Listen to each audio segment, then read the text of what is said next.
Hello बच्चों, welcome to M12। आज हम नया वीडियो लेकर आए हैं। इस वीडियो में आज हम आपका जो क्लास 12th का पोल साइंस का है वो चैप्टर नंबर 5 स्टार्ट करने वाले हैं।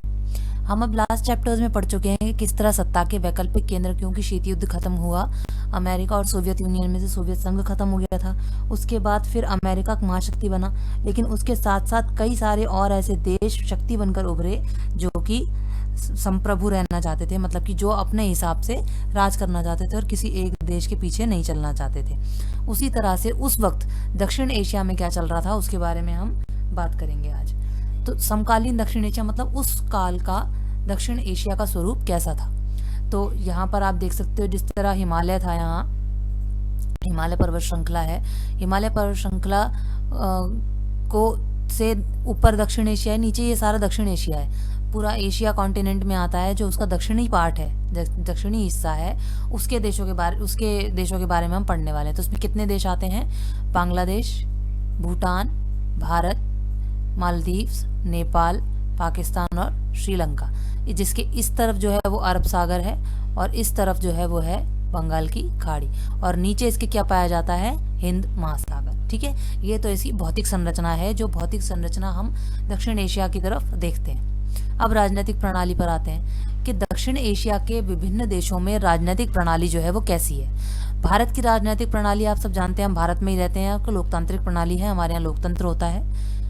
श्रीलंका में भी लोकतांत्रिक प्रणाली है, श्रीलंका में भी लोकतंत्र चलता है। पाकिस्तान में लोकतांत्रिक और सैनिक दोनों प्रकार का शासन रहा। उस समय शीत युद्ध के बाद के सालों में दो लोकतांत्रिक सरकारें क्रमशः बेनजीर भुट्टो और दूसरी नवाज शरीफ के नेतृत्व में कायम हुई, परंतु इसके बाद पाकिस्तान में 1999 में सैनिक तख्तापलट हो गया था। क्या मतलब है इसका? कि सैनिक शासन होता है कि वहां का जो एक आर्मी मिलिटेंट होता है ना, आर्मी का जो सबसे ऊंचा आदमी होता है वो वहां पर राज करता है, तो वो सैनिक शासन कहा जाता है। तो वहां पर लोकतांत्रिक शासन भी रहा और वहां पर सैनिक शासन भी रहा। शीत युद्ध जब खत्म हो गया, जब सोवियत संघ खत्म हो गया था, उसके बाद कई सालों तक दो लोकतांत्रिक सरकारें जो थी वो चलाती रहीं पाकिस्तान को। कौन थी? एक बेनजीर भुट्टो की और दूसरी नवाज शरीफ की। उनके नेतृत्व में काफी साल तक लोकतांत्रिक सरकार चली, लेकिन उसके बाद क्या हुआ? 1999 में पाकिस्तान में सैनिक तख्तापलट हो गया, यानी कि सैनिक शासन शुरू हो गया। इसी तरह बांग्लादेश में क्या है? बांग्लादेश में भी सेम लोकतांत्रिक और सैनिक सरकार ने दोनों प्रकार की शासन थे। वो भी शीत युद्ध के बाद के सालों में भी ये लोकतांत्रिक देश ही बना रहा, यानी कि उसमें पहले लोकतांत्रिक और सैनिक दोनों थे उसमें भी, लेकिन क्यों, जैसे कि पाकिस्तान में लोकतांत्रिक होने के बाद शासन व्यवस्था हो गई, लेकिन बांग्लादेश में क्या हुआ? बांग्लादेश में वो लोकतांत्रिक ही बना रहा। नेपाल में क्या हुआ? नेपाल सन 2006 तक संवैधानिक राजतंत्र था। इसमें इस बात का डर हमेशा बना रहता था कि राजा अपने हाथ में कार्यपालिका की सारी शक्तियां ले लेगा। मतलब कि नेपाल में क्या था? राजा का शासन था, वहां पर राजा का शासन चलता था। संविधान था, संवैधानिक थे, कानून थे, कार्यपालिका थी, सब कुछ था, लेकिन राजा वहां पर सर्वोपरि होता था, सबसे ऊपर होता था। तो वहां की जनता को लगातार इस बात का डर बना रहता था कि जो राजा है वो अपने हाथ में कार्यपालिका का भी शासन अगर ले लेगा तो पूरी तरह उसका राजा का ही संपूर्ण नियंत्रण हो जाएगा। सन 2008 में राजतंत्र को खत्म करके नेपाल ने एक बार फिर लोकतांत्रिक गणराज्य के रूप में उभरा। अब 2008 में क्या हुआ? 2006 तक तो वहां राजा का शासन चलता रहा, जिसमें संविधान था, सरकार थी और लोकतंत्र वहां पर पूरा का पूरा जो उसकी कार्यपालिका थी वो भी थी। लेकिन 2008 में क्या हुआ? 2008 में राजतंत्र को खत्म करके नेपाल एक लोकतांत्रिक गणराज्य बन गया, यानी कि वहां पर लोकतंत्र आ गया, वहां पर जनता अपने मर्जी से सरकार को चुन सकती थी। भूटान 2008 में संवैधानिक राजतंत्र बन गया, राजा के नेतृत्व में ये बहुदलीय लोकतंत्र के रूप में उभरा। 2008 मतलब भूटान में भी वहां पर राजा का शासन था, लेकिन 2008 में वहां पर भी लोकतांत्रिक शासन हो गया। और वो कैसा शासन हुआ? बहुदलीय लोकतंत्र, यानी कि वहां पर अलग अलग प्रकार के दल होंगे, लोकतंत्र होगा, लेकिन नेतृत्व फिर भी राजा का ही रहेगा। ठीक है। मालदीव हुआ। मालदीव में क्या हुआ? सन 1968 में मालदीव एक सल्तनत से गणराज्य बना और यहाँ शासन की अध्यक्षात्मक प्रणाली अपनाई गई। 2005 के जून में मालदीव की संसद ने बहुदलीय प्रणाली को अपनाने के पक्ष में एक मत से मतदान किया। मालदीवियन डेमोक्रेटिक पार्टी का देश के राजनीतिक मामलों में ये दबदबा है और इसने 2018 में चुनावों में जीत भी हासिल की है। उसके कहने का मतलब ये है कि 1968 से पहले मालदीव एक सल्तनत था, यानी कि एक राज्य था जिस पर एक राजा का शासन हुआ करता था, लेकिन 1968 के बाद ये गणतंत्र बन गया और यहाँ पर राज्य शासन की अध्यक्षात्मक प्रणाली अपनाई गई। यानी कि यहाँ पर राजा तो नहीं था लेकिन अध्यक्ष माना जाता था। एक जैसे कहीं कहीं आपने सुना होगा राष्ट्रपति शासन होता है ना, इस तरह से अध्यक्षात्मक शासन था, मतलब कि एक ही व्यक्ति का राज चलता था, एक ही व्यक्ति की बात मानी जाती थी, उसको सर्वोपरि माना जाता था। फिर 2005 के जून में मालदीव की संसद ने बहुदलीय प्रणाली को अपनाया, मतलब कि एक सरकार से ज्यादा। अध्यक्षात्मक प्रणाली में क्या होगा, एक ही सरकार होगी, एक ही पार्टी होगी। लेकिन 2005 में क्या हुआ, मालदीव ने संसद में बहुदलीय प्रणाली को अपनाने के पक्ष में एक मत से मतदान कर दिया कि हम नहीं चाहते कि केवल एक ही पार्टी हो, बहुत सारे दल जो है वो मालदीव की सरकार में होने चाहिए, ताकि लोकतंत्र जो है वो अच्छे से इम्प्लीमेंट किया जा सके, यानी कि लोकतंत्र को अच्छे से लाया जा सके। फिर मालदीवियन डेमोक्रेटिक पार्टी, आज भी मालदीवियन डेमोक्रेटिक पार्टी जो है उसका देश के राजनीतिक मामलों में बहुत दबदबा है, यानी कि उसको बहुत ज़्यादा ताकतवर माना जाता है, और 2018 में इसने चुनाव भी जीते हैं। अब क्या हुआ कि 2008 उसके बाद एक सर्वे किया गया विभिन्न देशों में, और उनसे ये पूछा गया कि आप क्या सोचते हैं कि आपके देश के लिए लोकतंत्र उपयोगी है, आपको लगता है कि आपके देश में लोकतंत्र होना चाहिए। तो जब ये वोटिंग की गई तो इसमें ये डार्क ब्लू में कहा गया कि बहुत ज़्यादा सही है, और लाइट ब्लू वालों को कहा गया कि हाँ ठीक है। तो सबसे ज़्यादा पाकिस्तान जो था वहां पर ये कहा गया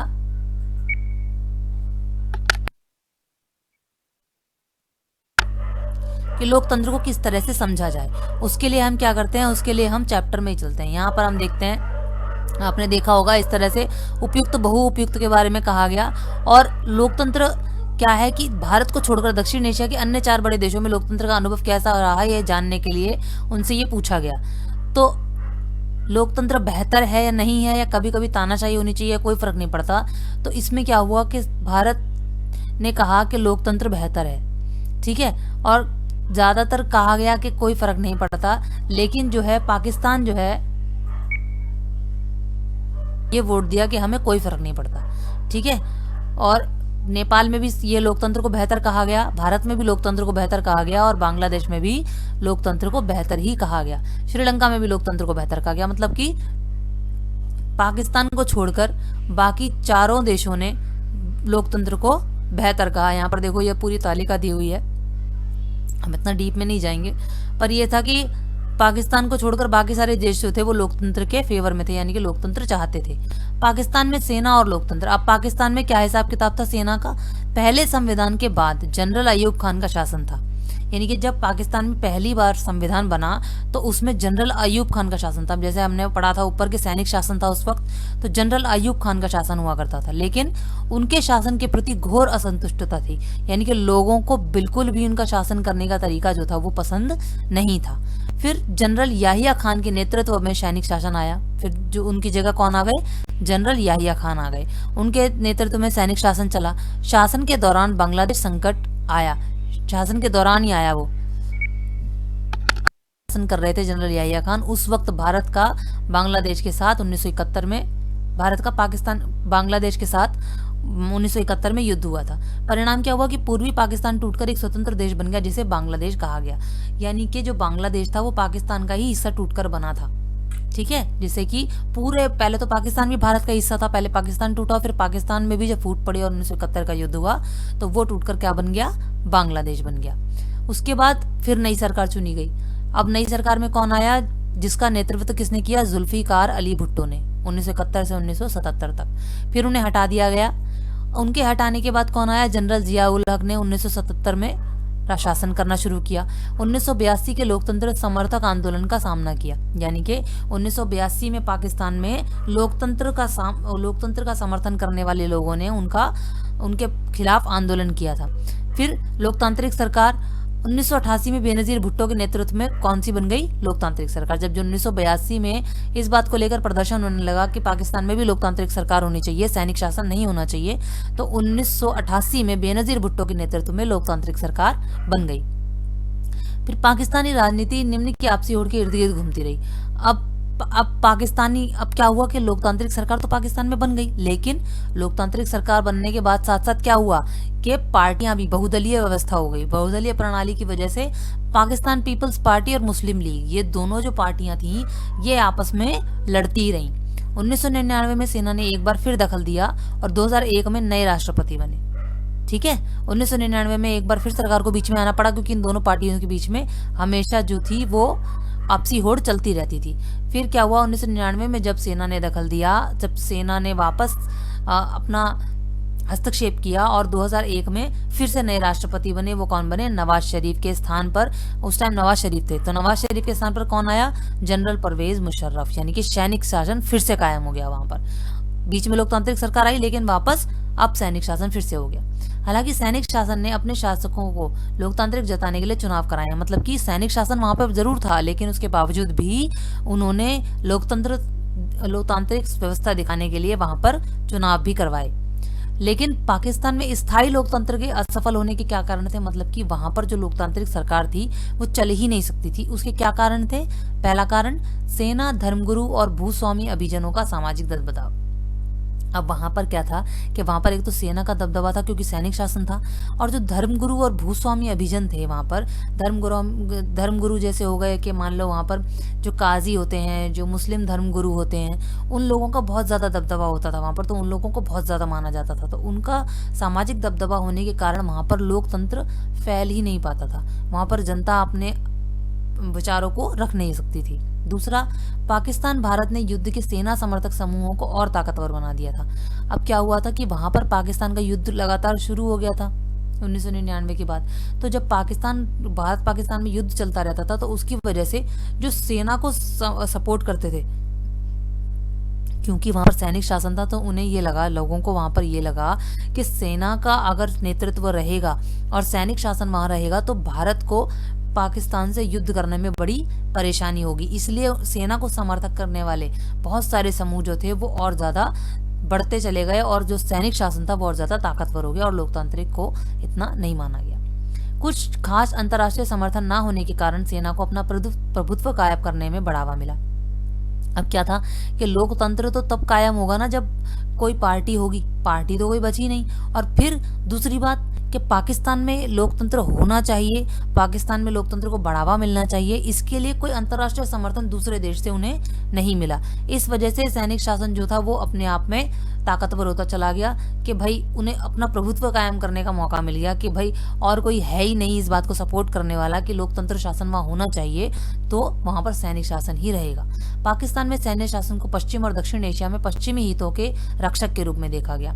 मतलब कि पाकिस्तान में जब सेना का शासन चल रहा था तो उसे ये कहा गया कि पाकिस्तान में सेना का शासन पश्चिम और दक्षिण एशिया में पश्चिमी हितों के रक्षक के रूप में है। मतलब कि वहां पर किसी भी प्रकार के जो पश्चिमी देश हैं उनको किसी भी प्रकार का हित नहीं होना चाहिए, फायदा नहीं होना चाहिए।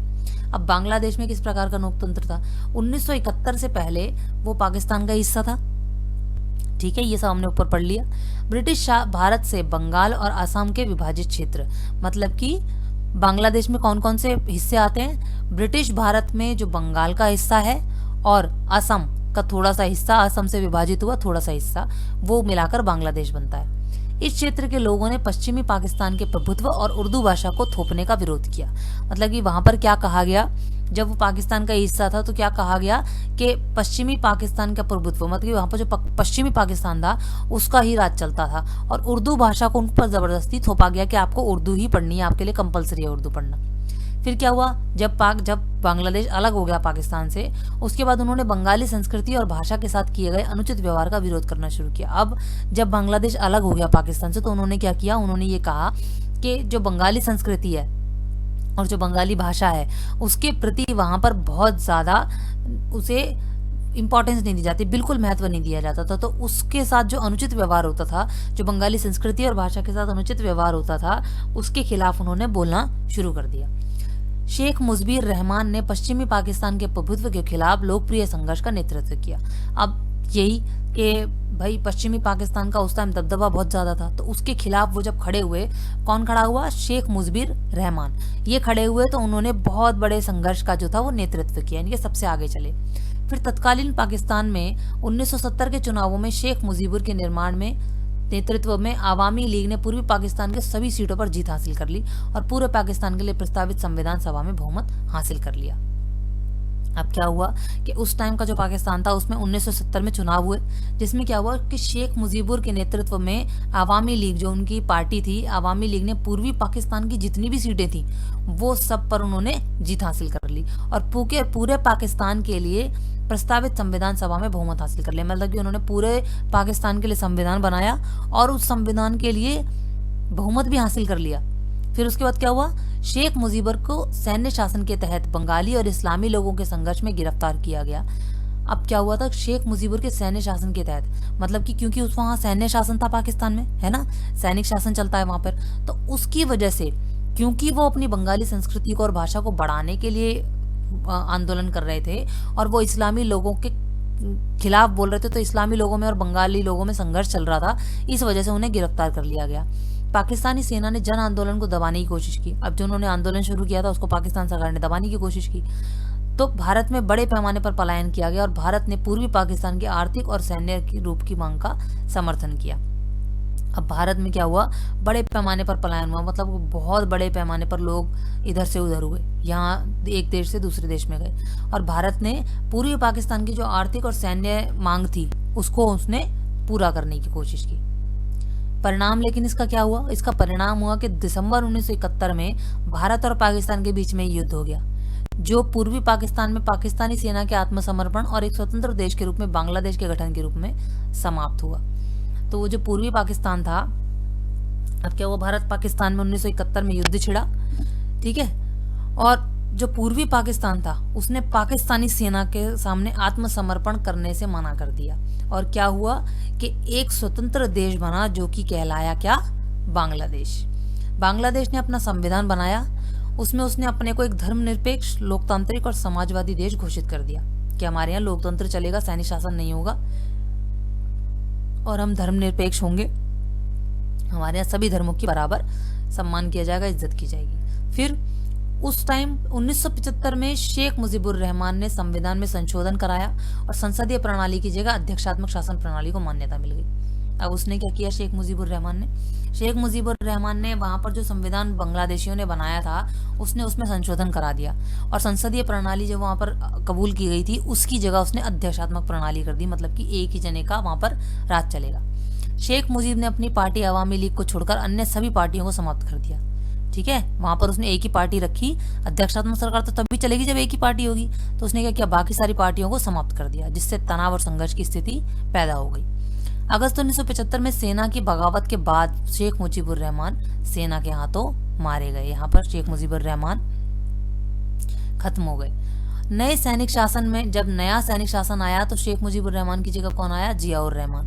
उन्होंने अपनी बांग्लादेश नेशनल पार्टी बनाई, उन्होंने अपनी और 1979 के चुनावों में विजयी रहे। क्या हुआ कि सैनिक शासन में नए कौन आए, जियाउर रहमान आए, उन्होंने बांग्लादेशी नेशनल पार्टी बनाई और 1979 में जो चुनाव हुए इसमें जीत गए। फिर उनकी हत्या की गई, उनकी हत्या हुई और लेफ्टिनेंट जनरल एच.एम. इरशाद के नेतृत्व में बांग्लादेश में एक और सैनिक शासन ने बागडोर संभाली, मतलब कि एक बार और सैनिक शासन आ गया। बाद के समय में जनरल इरशाद 5 साल के लिए राष्ट्रपति निर्वाचित हुए, पर जनता के व्यापक विरोध, मतलब कि बहुत बड़ा उन्होंने जनता ने विरोध किया इस बात का, तो उन्हें 1990 में राष्ट्रपति पद छोड़ना पड़ गया। फिर 1991 से बांग्लादेश में बहुदलीय चुनावों पर आधारित प्रतिनिधि मूलक लोकतंत्र कायम है, यानी कि 1991 से वहां पर क्या है कि बहुदल बन गए, बहुत सारे दल बन गए और उनके आधार पर उनके प्रतिनिधि चुना जाता है और उसको वोट दिया जाता है, जैसे हमारे यहाँ होता है सेम। अब नेपाल में क्या हुआ, नेपाल में अतीत में, अब नेपाल पहले था क्या, अतीत मतलब कि पहले भूतकाल में हिंदू राज्य और फिर आधुनिक काल में कई सालों तक संवैधानिक राजतंत्र। पहले नेपाल क्या था, हिंदू राज्य था और फिर आगे जाकर वो संवैधानिक राजतंत्र बना, यानी कि वहां पर संविधान भी था लेकिन वहां पर राजा ही राज करते थे। राजा ने सेना की सहायता से शासन पर पूरा नियंत्रण कर लिया और नेपाल में लोकतंत्र की राह अवरुद्ध हो गई। यानी कि राजा ने क्या किया था कि वहां पर जो सेना की सहायता से पूरा शासन संभाल लिया, पूरे देश को शासन पर मजबूर कर दिया कि भाई राजा ही शासन करेगा, और वहां पर जो लोकतंत्र की राह थी वो अवरुद्ध हो गई, मतलब रुक गई। वहां पर लोकतंत्र की जो उम्मीद थी वो खत्म हो गई। सन 1990 और उसके बाद क्या हुआ, राजा ने एक मजबूत लोकतंत्र समर्थक आंदोलन की चपेट में आकर नए लोकतांत्रिक संविधान की मांग मान ली। अब राजा क्या हुआ कि वहाँ पर फिर आंदोलन शुरू हो गया वहाँ पर भी कि भाई हमें लोकतंत्र चाहिए, लोकतंत्र होना चाहिए वहाँ पर, इस तरह से। उसके क्या हुआ, उसकी चपेट में आ गया राजा, और क्या किया उसने कि नए लोकतांत्रिक संविधान की मांग मान लिया आखिरकार। फिर 90 के दशक में नेपाल के माओवादी नेपाल के अनेक हिस्सों में अपना प्रभाव जमाने में कामयाब रहे। अब वहां पर क्या था कि नेपाल में माओवादी नेपाल के अनेक हिस्सों में थे, माओवादी बहुत ज्यादा हो गए थे, तो उसमें क्या हुआ था कि वो अपना प्रभाव जमाने में कामयाब हो गए। वो राजा और सत्ताधारी अभिजनों के विरुद्ध थे। तो जो क्या थे, वो माओवादी वहां जो थे वो माओवादी सरकार के विरुद्ध होते थे, मतलब कि कोई हम पर राज नहीं करेगा। उनको इस बात से बड़ी नफरत थी कि कोई हम पर राज ना करे बस। इस वजह से सेना और माओवादी गुरिल्लों के बीच में हिंसक जो सेना युद्ध था वो छिड़ गया राजा के बीच में और माओवादी गुरिल्लों के बीच में। मतलब कि ये अपने आप को गुरिल्ला कहते थे कि जो इस बात का विरोध करते थे कि वहां पर किसी प्रकार की सत्ता नहीं होनी चाहिए। कुछ समय तक राजा की सेना, लोकतंत्र समर्थक और माओवादियों के बीच त्रिकोणीय संघर्ष हुआ। पहले तो राजा और माओवादी गुरिल्लों के बीच में लड़ाई थी, लेकिन कुछ समय तक क्या रहा, राजा की सेना, लोकतंत्र समर्थक और माओवादी। मतलब कि माओवादी तो किसी भी तरह से शासन नहीं चाहते थे, लोकतंत्र क्या चाहते थे कि एक सरकार बने प्रॉपरली, और राजा की सेना क्या चाहती थी कि राजा का राज चले। तो तीनों के बीच में लड़ाई चली कुछ सालों तक। फिर 2002 में राजा ने संसद को भंग कर दिया, राजा ने संसद खत्म कर दी और सरकार को गिरा दिया। इस तरह नेपाल में जो भी थोड़ा बहुत लोकतंत्र था उसे राजा ने खत्म कर दिया। मतलब कि वहां पर पहले संवैधानिक राजतंत्र था, यानी कि संविधान था, संसद थी, और लेकिन राजा का राज चलता था। फिर 2002 में क्या किया राजा ने, वो संसद भी खत्म कर दी, जो संविधान था वो भी खत्म कर दिया, और पूरी तरह से थोड़ा बहुत लोकतंत्र जो बचा था उसे भी राजा ने खत्म कर दिया। फिर 2006 में क्या हुआ, देशव्यापी लोकतंत्र समर्थक प्रदर्शन हुआ, यानी कि 2006 में बहुत बड़े पैमाने पर लोकतंत्र के समर्थन में आंदोलन चलाया गया, जिसमें लोकतंत्र के समर्थकों को बहुत बड़ी जीत मिली। फिर इसका परिणाम क्या हुआ कि राजा ने मजबूर होकर, बाध्य होकर, मतलब कि राजा ने मजबूर होकर संसद को बहाल किया, यानी कि दोबारा बनाया। इसे अप्रैल 2002 में भंग कर दिया गया था। इस प्रतिरोध का नेतृत्व 7 दलों के गठबंधन, माओवादी और सामाजिक कार्यकर्ताओं ने किया था। मतलब कि ये जो प्रतिरोध था इसका नेतृत्व किसने किया, 7 दल थे, 7 दलों का गठबंधन हुआ, माओवादी और सामाजिक कार्यकर्ता थे, उन्होंने मिलकर इसको बनाया, इसको ठीक किया। नेपाल एक अनोखे क्षण से गुजर रहा है। अब क्या है, अब नेपाल एक अनोखे क्षण से गुजर रहा है, क्योंकि वो एक संविधान सभा के गठन की ओर बढ़ रहा है, जो नेपाल के लिए संविधान लिखेगी। अब क्या है कि नेपाल में एक संविधान सभा का गठन हो रहा है, जो कि नेपाल के लिए नया संविधान लिखेगी। माओवादियों ने सशस्त्र संघर्ष की राह छोड़ने की बात मान ली है। माओवादी क्या कह रहे हैं कि हम किसी भी प्रकार से शस्त्रों के साथ संघर्ष जो है वो नहीं करेंगे, हथियारों का इस्तेमाल नहीं करेंगे। वो संविधान में मूलगामी सामाजिक आर्थिक पुनर्रचना के कार्यक्रमों में शामिल करना चाहते थे। वो चाहते हैं कि संविधान में सामाजिक आर्थिक पुनर्रचना हो, मतलब कि समाज का दोबारा निर्माण हो, जो आर्थिक रूप से उसकी स्थिति है वो और ज़्यादा बेहतर हो। उन्होंने इस बात की मांग करते हुए इस बात को माना है कि हम हथियारों के साथ प्रदर्शन नहीं करेंगे। माओवादी और कुछ अन्य राजनीतिक समूह भारत की सरकार और नेपाल के भविष्य में भारत सरकार की भूमिका को लेकर शंकित थे। अब कुछ माओवादी ऐसे भी थे और बहुत सारे राजनीतिक समूह वहां पर कुछ ऐसे थे जो भारत की सरकार और नेपाल के भविष्य, मतलब कि जो भारत और नेपाल के बीच में संबंध थे उसको लेकर बहुत ज्यादा श्योर नहीं थे, उसको लेकर बहुत ज्यादा शंका में थे कि भारत और नेपाल के जो संबंध है वो ठीक चलेंगे या नहीं चलेंगे। ठीक है, आज के वीडियो में हम इतना ही कवर करेंगे, बाकी जो पोर्शन हमारा रह गया है उसे हम नेक्स्ट वीडियो में कवर करेंगे। मुझे उम्मीद है आप लोगों को समझ में आ गया होगा। अगर फिर भी आपको कोई डाउट है तो हमें कमेंट सेक्शन में बताइएगा।